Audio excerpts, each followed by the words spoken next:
Jethro here with the Seymour team, and today we're doing an interview with one of the leading mortgage brokers in Midtown, Jerome Trail at the Mortgage Trail, who's here with me today. And we're going to talk about the recent Bank of Canada change and how that is going to impact both consumers and sellers, those who are buying property and selling property, and as well wanting to get mortgages, because most people do in the Toronto market. So without further ado, let me introduce Jerome to you. Jerome is, like I said, one of the leading Midtown mortgage brokers. He's done a fantastic job for a lot of people that I've worked with over the years, and he's been at it for, I think, 18 years or something, quite a while, and can answer a lot of questions. So let's go with the first one, Jerome. How is it going with the Bank of Canada rate change? They just reduced it another quarter point from 4.75, which is the second one in 6 weeks, to 4.50. What are your thoughts on that change? Good question, Jethro. Nice to see you as well. Thank you for having me. So the biggest thing is its activity, and it really is cascading into the marketplace in that it's a sign to consumers that, okay, borrowing costs are going to be dropping, if not on all facets, but definitely on variable rate mortgages, which is what the Bank of Canada rate announcements impact. So as the Bank of Canada makes a rate drop, home equity lines of credit, variable rate mortgages, they will drop. Same manner that a couple of years ago when they started doing the rate increases, well, those all started to go up. Conversely, not too much impact on fixed rate mortgages. They take their lead from bond yields, so commercial debt. Anyway, some interesting dialogue. Our industry's abuzz today about it. Bank of Canada Governor Tiff Macklem, he's looking at the broader picture. And by the way, no one ever applauds them for the job that they do. They are actually doing a fantastic job. They're seeing unemployment go up ever so slightly. They're seeing consumer spending drop ever so slightly. They're doing their best to help manipulate or manage a soft landing. They're trying to avoid peaks and valleys, and they're trying to make things more like, I would refer to it as bumps and ruts. Because those are usually, they don't usually hurt us too much. But the peaks and the valleys, those really do come at a real cost to people and consumers and homeowners. So anyway, it's a sign that the Bank of Canada, they're watching things. They're telling us that they feel that they have inflation under control. The last couple of months, we've seen inflation come down below 3%, and that really is their target rate. And they're trying to do their best to manage things. And really, it is going fairly well. Well, that's good. So I guess most people are looking at, when they're applying for mortgages, they're looking at the option for a variable rate, which has historically been very good, versus a fixed rate mortgage. So that fixed rate mortgage, I'm guessing, is the most popular one, probably a 5-year fixed. What are we at for rates for that right now? We're basically right around 5%, depending upon a borrower's situation, credit, loan to value, income. But we're seeing 5-year fixed in the neighborhood of 4.79 to 4.99. We have a fantastic lender who has a 4-year fixed, I think at 4.99. So we're in that 5% range, Jethro, and that's, historically speaking, a healthy place to be. But yes, to your first point, we haven't actually had a client move to a variable rate product within the last couple of years, although those had been historically very popular with a lot of borrowers for a long time. But they've fallen out of favor the last couple of years because the Bank of Canada went pretty high, which is good. They now have some room to drop things and help stimulate the economy. That's one of the reasons they did it. Well, yeah, that's good. And that 4.79 and 4.99, those rates, are they lending at 80% still, or depending on whether or not you can qualify for the carrying costs? Yes. Still about 80% of the value of the property? On average, yes. We're able to get that.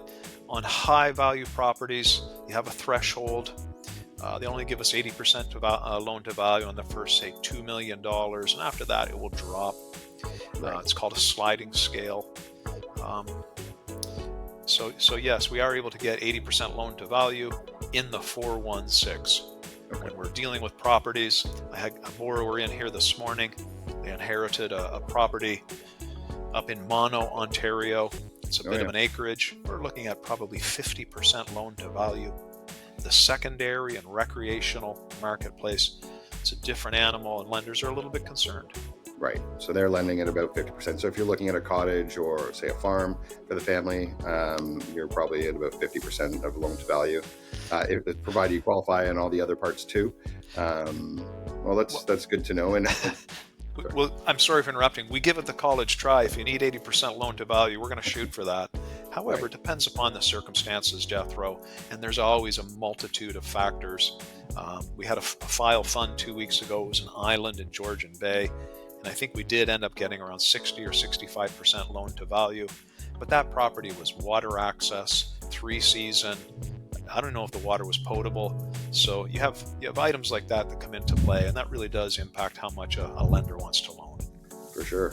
And as you're a mortgage broker, you're talking to a lot of different types of lenders across the spectrum. You have the Scheduled A banks, as well as some secondary lenders or tertiary lenders. Yes. Are you finding some lend more for cottage properties and central Toronto properties, or? Everybody feels comfort in the 416. It's the best way to describe it. Once you get out of it, the 416 and the GVA, Greater Vancouver Area. So those two areas, no problems. As soon as you get out, it does change a little bit. We have access to chartered banks. We've got several. We've got insurance companies. Manulife is our largest. We've got credit unions, and they're a regional player for some of these secondary and recreational properties. And then we have a whole group of other lenders. They may not be household names, but these are multi-billion-dollar corporations, and they're heavily invested in the Canadian real estate landscape. So we've got lots of options for people, and really it takes time to, people want to have the best solution, and we work down from there. Go from best to better to good. Right. So let's circle back a little bit to the Bank of Canada again. They were indicating that there may be further rate drops in their most recent announcement. And as we haven't seen the bond yields change that much, the fixed rate mortgages haven't changed much, and the variable rates are still pretty high. So that indicator saying that they're going to change again, hopefully in the next 6 weeks or so. I think it's September 4th was the next date, and hopefully they drop it by another quarter point. Do you think that's going to have an impact on the market, or even this one will have an impact on actually the borrowing market, but also the real estate market? Well, look, I was speaking with clients yesterday. They're in, and they've been riding the variable mortgage for the last couple of years, and it has been painful. We had a solution in place for them, moving them to fixed. Then all of a sudden, we've had these 2 rate drops. So we backed out of that commitment, and they're going to stay the course. In an ideal world, they will see another rate drop September the 4th.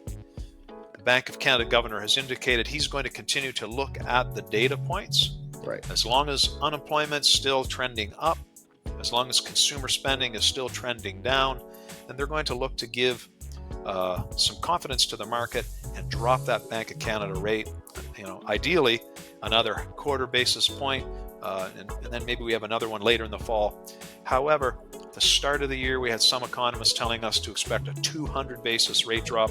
It's not looking like that's going to happen. However, there's a very, very good chance that we could see another rate drop. But, the fixed rate mortgages, Jethro, they've been in that 5% range now for several months. And that's quite palatable when we put clients into, let's say, a 4.99 on a 3, 4, 5-year fixed. Historically speaking, that's a good rate. The variables are a little offside, but they're trending in the direction that people want. Cool. Well, hopefully that'll have some positive impact in the real estate market. It's been a little bit slow in the number of transactions, number of mortgages. I'm sure the city's concerned because their land transfer tax fees are going to be significantly reduced. They did, however, increase the property taxes this year, so they'll try and recruit there. But we're in the business of helping people either transition into their new home or a bigger home when they get married or have kids, or the opposite, when they downsize, selling those bigger homes so that those new families can move in, they can move to a condo for retirement properties. So we certainly appreciate all your help with our clients over the years, and making it as smooth a process as it can be for those people. It's been great. We do our best. Sometimes it's bumpy, Jethro. The lenders can be meticulous with details. Anyway, though, we're hard at it every day, and we appreciate your confidence. That's good. It's good. All right. Well, we'll reach out to you again with when the next rate change happens, or if there's any material movement in the market. All right. Thanks, Jethro.